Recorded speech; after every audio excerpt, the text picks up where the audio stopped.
Good morning, everyone. We're here to present MediSense. It's a digital solution for the management of chronic disease. So to provide some context, we're dealing with epilepsy, which is a disease that affects the very young to the very old and is characterized by uncontrollable seizures. It affects 65 million people worldwide, representing an $8 billion prescription drug market. But of the people who are actually receiving treatment, only 60% of them find it effective. 50% of people cannot take their medication as prescribed and have issues following adherence. And another 80% experience side effects ranging from nausea to long-term memory loss. At the heart of the difficulties with managing epilepsy is seizure tracking. So seizure tracking is the main means by which you track the progression of the disease against the treatment plan that was given. But there's a lot of difficulties in this in that someone who is having a seizure may not be aware it's even occurring. They may have difficulty remembering how and what triggered the event. And they might not remember also how long it took and what type of seizure that they had. Current methods of seizure tracking are fairly inadequate, as they can be highly manual and labor-intensive, lack sufficient detail to make effective decisions, and also are not recorded in real time. The MediSense solution consists of a hardware wearable, a patient application, and a physician application to address all of these pain points that we just identified. So to start with, the wearable senses galvanic skin temperature, motion, and heart rate in order to automatically detect when a seizure is occurring on the wearer. The patient application then tracks the progression of those seizures over time, as well as inputted information like medication adherence alerts, side effects being experienced, and lifestyle and wellness in order to identify the patterns that are occurring to trigger seizure events, and also identify behavioral interventions for more effective management. And finally, the physician application looks at all of the patients that are using the device and the software to identify various care alerts for the patient, as well as means to improve the treatment plan, such as changing the dosage of the prescription or changing to a new prescription entirely. As far as our product roadmap is concerned, we plan to launch the consumer-facing application in early 2017, which will only have manually inputted seizures, while we're also working on developing the hardware that will enable the automated detection of the seizures. And then finally, in 2019, we'll launch the provider-facing application once an FDA-approved version of the device and solution is released. So at the heart of all of this is our core mission, which is to help individuals with chronic disease make more informed and empowered healthcare decisions. So from a lot of conversations that we've had, we believe that providing an individual with their data and effective analysis and insights will really empower them to take control of their own healthcare situation and have that dialogue with the physician. On the other side, giving more data on the patient and how they're reacting to medications to physicians and the broader healthcare ecosystem helps them also make more empowered, informed decisions to provide better treatment. So now that Hailey has described our product, I'll discuss a little bit about our findings that validate the solution we're providing, as well as our execution plan. One of our findings confirmed that a patient wanted a tool that helped them manage their day-to-day life. The patient we talked to, Joffrey, he was diagnosed with epilepsy before going to college. As you can imagine, going to college is probably the biggest change that we experience in our life this far. With demanding workload, stress of doing well, Joffrey just couldn't manage his seizures. So without a proper tracking tool, it took him some time to realize that the seizure and being tired all the time was what was triggering his seizures. Our other findings show that patients want a tool to help them feel like they're in control of their care. And sometimes that they don't necessarily trust their doctor, because being put on the right medication is a trial and error process.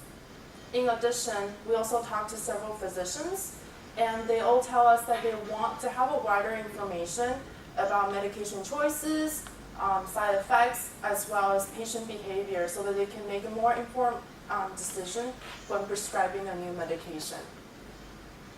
So I'll walk you through our key milestones and how we're going to get there. So on the bottom, it's the consumer grade device that we'll launch at first. At the top is the medical device. So these two work streams will happen simultaneously, and the non-clinical one will provide data to support for the clinical trial that will happen later on.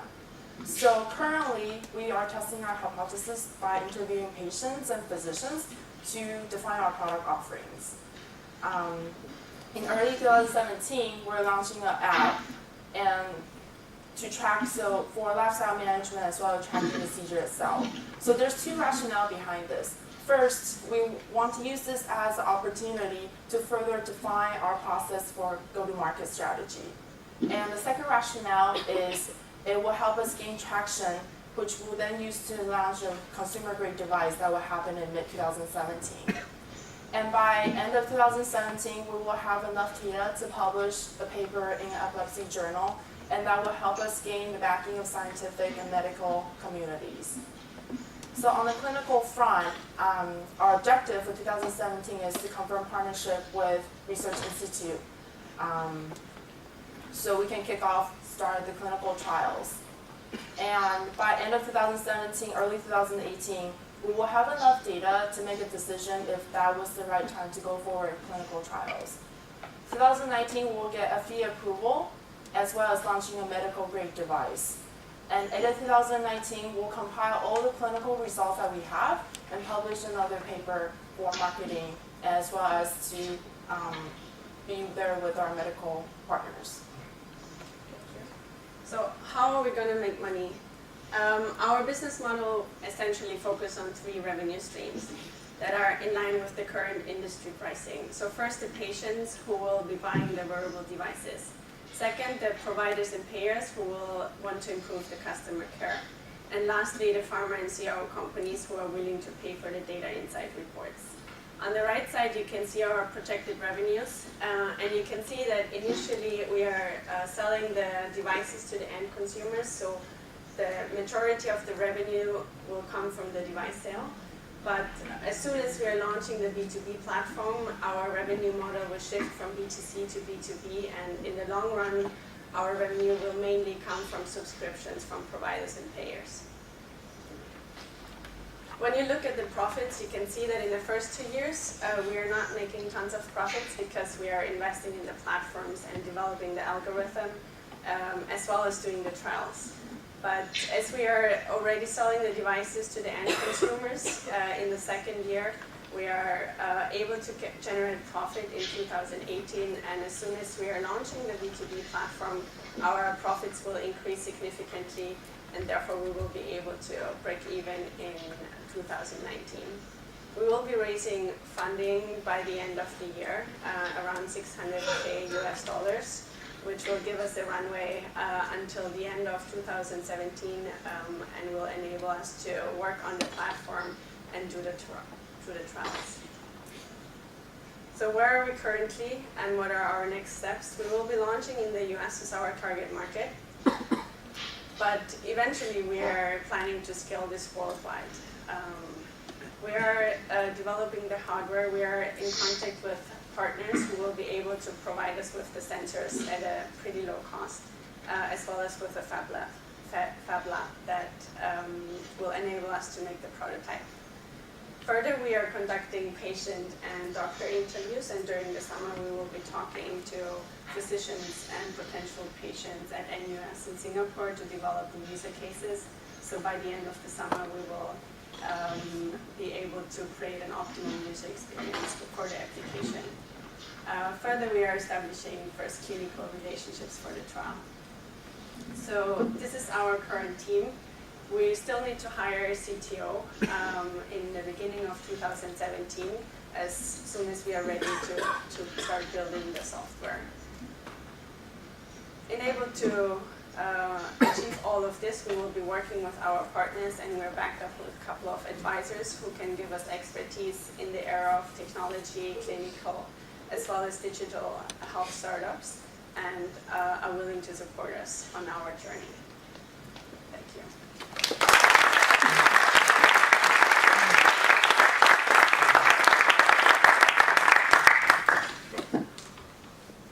Thank you. I just have one question on your FDA timeline.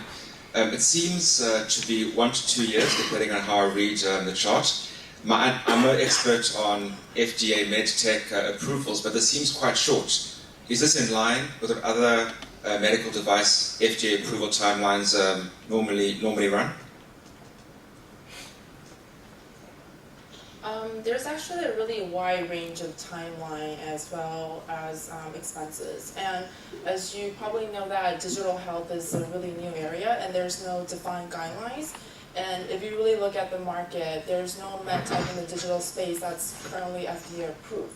But just talking with different investors in Silicon Valley, and he did inform us that this, although it's aggressive timeline, but it's doable. And FDA is becoming more and more lenient, not lenient, but just have a better regulation and knowing better how the digital health sector works, that they're more willing to work with us. So being the first player, I think definitely helps. And with investor in our backing, we will have enough support to deliver this timeline.